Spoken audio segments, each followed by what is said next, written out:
Talent online current affairs ക്ലാസ്സിലേക്ക് സ്വാഗതം. ഇന്ന് നമ്മൾ ചർച്ച ചെയ്യുന്നത് നവംബർ 22-ാം തീയതിയിലെ ആനുകാലിക വിഷയങ്ങളാണ്. വരൂ ക്ലാസ്സിലേക്ക് കടക്കാം.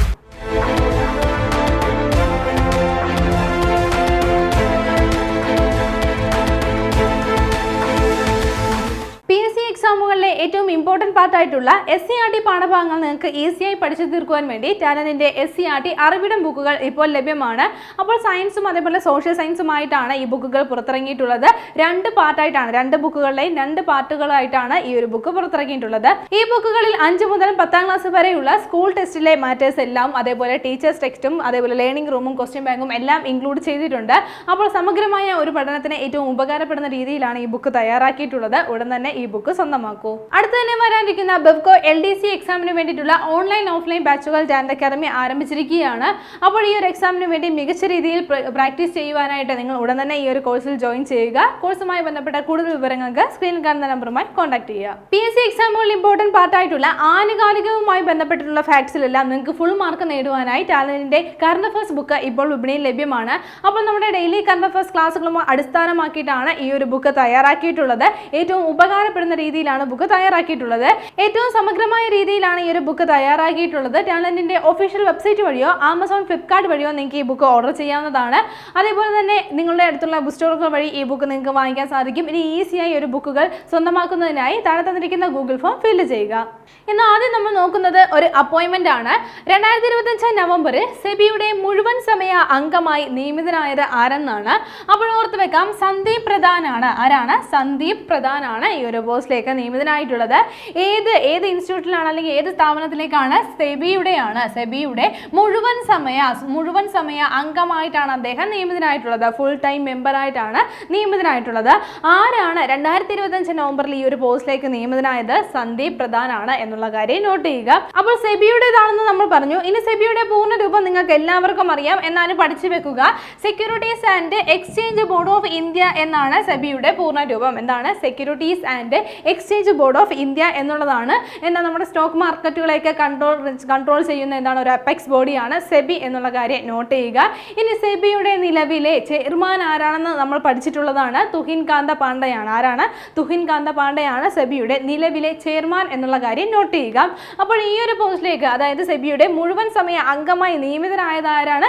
അത് സന്ദീപ് പ്രധാൻ ആണ് എന്നുള്ള കാര്യം നോട്ട് ചെയ്യുക. ഇനി അദ്ദേഹം 3 വർഷത്തേക്കാണ് ഈ ഒരു പോസ്റ്റിലേക്ക് നിയമിക്കപ്പെട്ടിട്ടുള്ളത്. എത്ര വർഷത്തേക്കാണ്? 3 വർഷത്തേക്കാണ് എന്താണ് ഈ ഒരു പ്രധാൻ, അതായത് സന്ദീപ് പ്രധാൻ ഈ ഒരു പോസ്റ്റിലേക്ക് നിയമിതനായിട്ടുള്ളത്. സെബിയുടെ ഫുൾ ടൈം മെമ്പർ ആയിട്ടാണ് അദ്ദേഹം നിയമിതനായത്. അടുത്ത നമ്മൾ നോക്കുന്ന പോയിന്റ് ഇതാണ്. ധനകാര്യ സ്ഥാപനങ്ങളിൽ നിന്നുള്ള കോളുകൾക്ക് ഏർപ്പെടുത്തുന്ന പുതിയ നമ്പർ സീരീസ് എത്രയെന്നാണ്. അപ്പോൾ ഓർത്ത് വെക്കാം, 1600 എന്നുള്ള സ്റ്റാർട്ടിംഗ് നമ്പർ ആണ് ഏർപ്പെടുത്തുന്നത്. എന്താണ്? 1600 എന്നുള്ള സ്റ്റാർട്ടിംഗ് ആണ്. സ്റ്റാർട്ടിങ്ങിൽ ആ ഒരു കോളുകളുടെ സ്റ്റാർട്ടിങ്ങിന് ഈ ഒരു നമ്പർ സീരീസ് ഉണ്ടാകുമെന്നാണ് പറയുന്നത്. അപ്പോൾ എന്താണ് പ്രത്യേകത? ആർക്കാണ് ഈ ഒരു നമ്പർ സീരീസ് ഏർപ്പെടുത്തിയിട്ടുള്ളത്? ധനകാര്യ സ്ഥാപനങ്ങളിൽ നിന്ന് വരുന്ന കോളുകൾക്കാണ്. അപ്പോൾ ആ ധനകാര്യ സ്ഥാപനങ്ങളിൽ നിന്ന് വരുന്ന സേവന ഇടപാടുകൾക്ക് വേണ്ടിയിട്ട് വരുന്ന കോളുകൾക്കാണ് ഈ ഒരു നമ്പർ സീരീസ് ഏർപ്പെടുത്തിയിരിക്കുന്നത്. ഇനി ഒരു ധനകാര്യ സ്ഥാപനങ്ങളിൽ ഉൾപ്പെടുന്നത് ആരൊക്കെയാണെന്ന് കൂടി ഓർത്തു വെക്കുക. PFRDA. എന്താണ്? PFRDA. അതേപോലെ തന്നെ സെബി, നമ്മുടെ സെബി നമ്മൾ പറഞ്ഞു. അപ്പോൾ സെബി, ഇനി RBI എന്നീ സ്ഥാപനങ്ങൾക്ക് കീഴിലുള്ള ധനകാര്യ സ്ഥാപനങ്ങളാണ്, അല്ലെങ്കിൽ ഈ സ്ഥാപനങ്ങളൊക്കെ എന്താണ് നിയന്ത്രിക്കുന്ന ധനകാര്യ സ്ഥാപനങ്ങളാണ് ഇതിൽ ഉൾപ്പെടുന്നത്. അപ്പോൾ ഈ ഒരു ധനകാര്യ സ്ഥാപനങ്ങളിൽ നിന്നുള്ള സേവന ഇടപാടുകൾക്ക് വേണ്ടി വരുന്ന കോളുകൾ ഇനി സ്റ്റാർട്ട് ചെയ്യുന്നത് എങ്ങനെയായിരിക്കും? 1600 എന്നുള്ള ഈ ഒരു നമ്പർ സീരീസിലായിരിക്കും സ്റ്റാർട്ട് ചെയ്യുന്നത്. അപ്പോൾ 3 തലത്തിലാണ് ഈ ഒരു സ്റ്റാർട്ടിങ്, അല്ലെങ്കിൽ ഇതിന്റെ പ്രാബല്യത്തിൽ എപ്പോഴാണ് വരുന്നത് എന്നുള്ള കാര്യം നിശ്ചയിച്ചിട്ടുള്ളത്. അതായത് സെബി നിശ്ചയിച്ചിട്ടുള്ള ഒരു സമയമുണ്ട്, അതേപോലെ RBI നിശ്ചയിച്ചിട്ടുള്ള ഒരു സമയമുണ്ട്. എന്തായാലും 2026 കൂടി പൂർണ്ണമായിട്ടും എന്താണ് ഈ ഒരു ധനകാര്യ സ്ഥാപനങ്ങളിൽ നിന്നുള്ള കോളുകൾ ഈ ഒരു നമ്പർ സീരീസിലാക്കാൻ വേണ്ടി പറഞ്ഞിരിക്കുകയാണ്. അപ്പോൾ ഈ ഒരു നമ്പർ സീരീസ് ഏർപ്പെടുത്തിയത് ആരാണെന്ന് കൂടി ഓർത്തു വെക്കുക. ഈ നമ്പർ സീരീസ് ഏർപ്പെടുത്തിയത് ടെലികോം റെഗുലേറ്ററി അതോറിറ്റി ഓഫ് ഇന്ത്യയാണ്. എന്താണ്? ടെലികോം റെഗുലേറ്ററി അതോറിറ്റി ഓഫ് ഇന്ത്യയാണ് എന്താണ് ഈ ഒരു നമ്പർ സീരീസ് ഏർപ്പെടുത്തുന്നത് എന്നുള്ള കാര്യം ഓർത്തു വെക്കുക. അപ്പോൾ നമ്പർ സീരീസ് ഏർപ്പെടുത്തുന്നത് എന്തിനാണെന്ന് നമുക്ക് ഊഹിക്കാവുന്നതേ ഉള്ളൂ. ഇത്തരത്തിൽ ബാങ്ക് ഇടപാടുകളുമായി ബന്ധപ്പെട്ട് വരുന്ന സ്പാം കോളുകൾ, അതേപോലെ തന്നെ എന്താണ് വേറെ തട്ടിപ്പുകളൊക്കെ എന്താണ് തടയുന്നതിന് വേണ്ടിയിട്ടാണ് ഇത്തരത്തിലൊരു നമ്പർ സീരീസ് ഏർപ്പെടുത്തുന്നത്. അപ്പോൾ ഓർത്തു വെക്കുക, ആ നമ്പർ സീരീസ് എത്രയാണ്? 1600 എന്നുള്ള നമ്പർ സീരീസ് ആണ്. അടുത്തത് നമ്മൾ നോക്കുന്ന പോയിന്റ് ഇനി വരുന്ന BFO എക്സാമിനൊക്കെ വളരെ ഇമ്പോർട്ടൻ്റ് ആയിട്ടുള്ള പോയിന്റ് ആണ്. ഇന്ത്യയിൽ ജനിച്ച് കുഞ്ഞുങ്ങൾക്ക് ജന്മം നൽകിയ ആദ്യ ചീറ്റ ഏതെന്നാണ്. അപ്പോൾ ഓർത്ത് വെക്കുക, മുഹി എന്നുള്ള ചീറ്റയാണ്. എന്താണ്? മുഹി എന്നുള്ള ചീറ്റയാണ് ഇങ്ങനെ ഒരു കുഞ്ഞുങ്ങൾക്ക് എന്താണ് 5 കുഞ്ഞുങ്ങൾക്കാണ് ജന്മം നൽകിയിരിക്കുന്നത്. കുനോ നാഷണൽ പാർക്കിലാണ്. എന്താണ്? കുനോ നാഷണൽ പാർക്കിലാണ് ഈ കുഞ്ഞുങ്ങൾക്ക് എന്താണ് മുഹി എന്നുള്ള ചീറ്റ ജന്മം നൽകിയത്. അപ്പോൾ ആദ്യമായിട്ടാണ് ഇന്ത്യയിൽ ജനിച്ച ഒരു ചീറ്റ ഇന്ത്യയിൽ എന്താണ് കുഞ്ഞുങ്ങൾക്ക് ജന്മം നൽകുന്നത്. 5 കുഞ്ഞുങ്ങൾക്കാണ് ജന്മം നൽകിയതെന്ന് നമ്മൾ പറഞ്ഞു. ഇതോടെ ഇന്ത്യയിലെ ചീറ്റകളുടെ എണ്ണം എത്രയായിരിക്കുകയാണ്? 32 ആയിരിക്കുകയാണ്. എന്താണ്?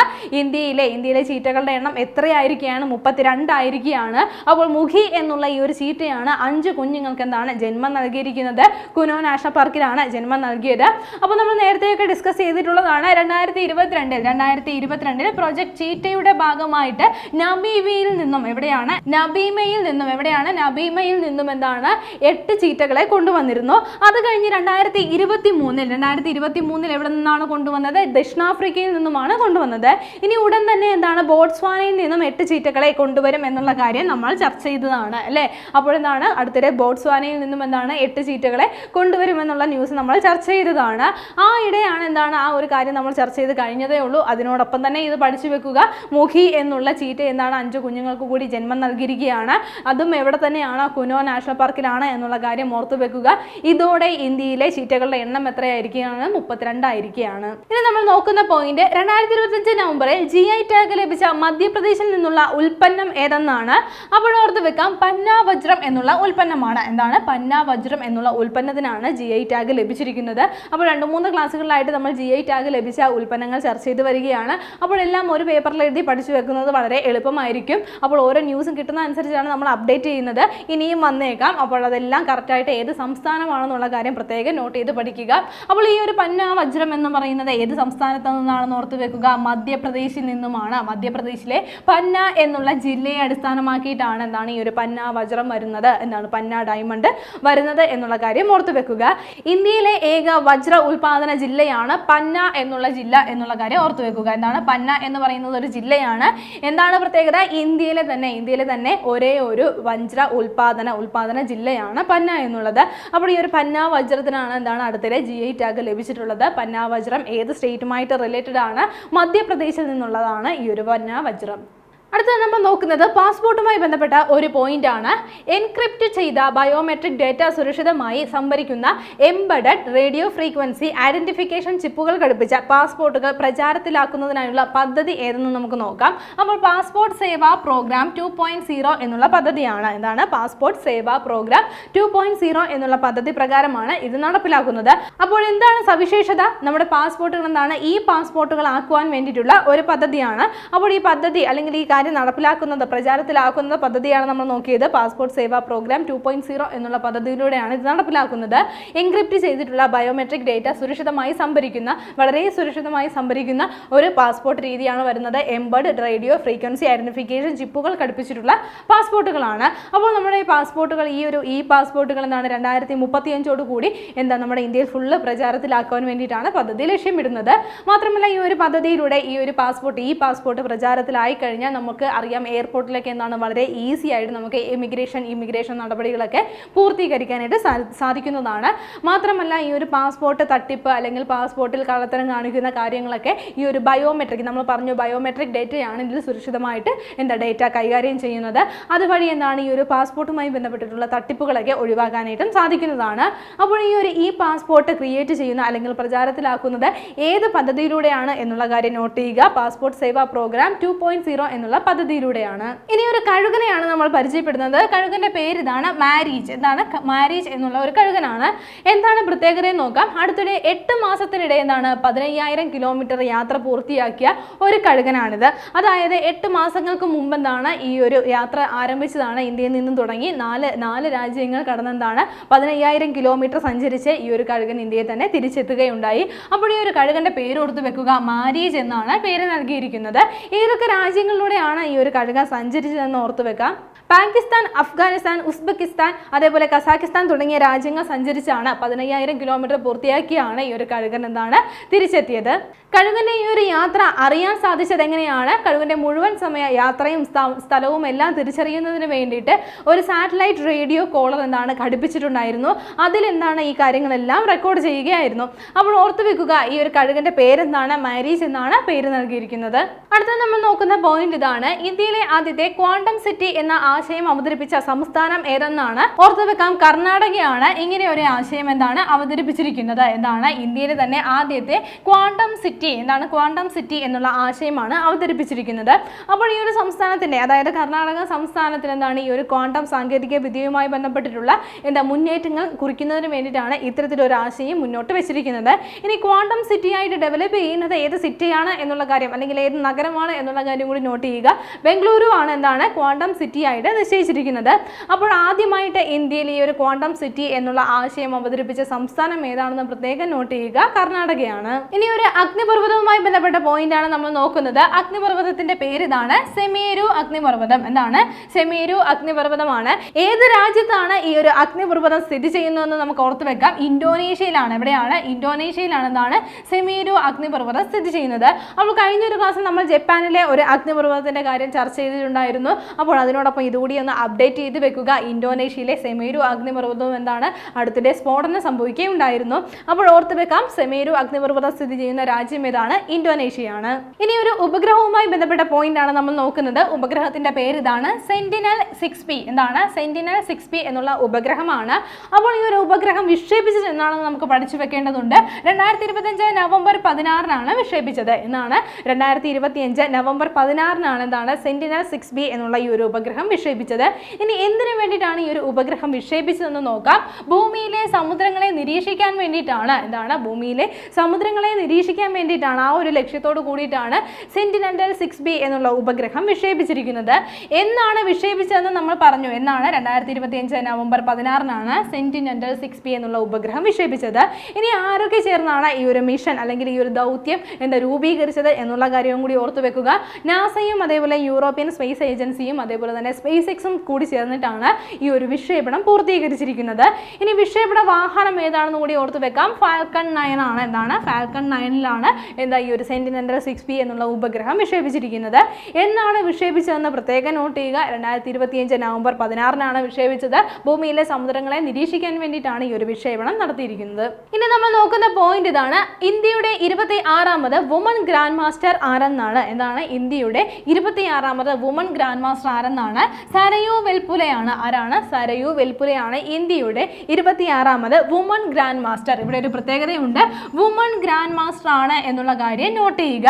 അപ്പോൾ ഈ ഒരു വുമൺ ഗ്രാൻഡ് മാസ്റ്റർ എന്ന് പറയുന്നത് നമുക്കറിയാം, ഈ ഒരു ചെസ് മത്സരങ്ങളോട് അനുബന്ധിച്ചിട്ടുള്ള ഒരു ടൈമാണിത്. അതിലെന്താണ് എലോ റേറ്റിംഗ് പോയിന്റ് 2300 നേടുന്നവരാണ് എന്താണ് ഈ ഒരു വുമൺ ഗ്രാൻഡ് മാസ്റ്റർ ആയിട്ട് മാറുന്നത്. എന്താണ്? 2300 പോയിന്റുകൾ റേറ്റിംഗ് നേടുന്ന വനിതകളാണ് എന്താണ് വുമൺ ഗ്രാൻഡ് മാസ്റ്റർ ആയിട്ട് മാറുന്നത്.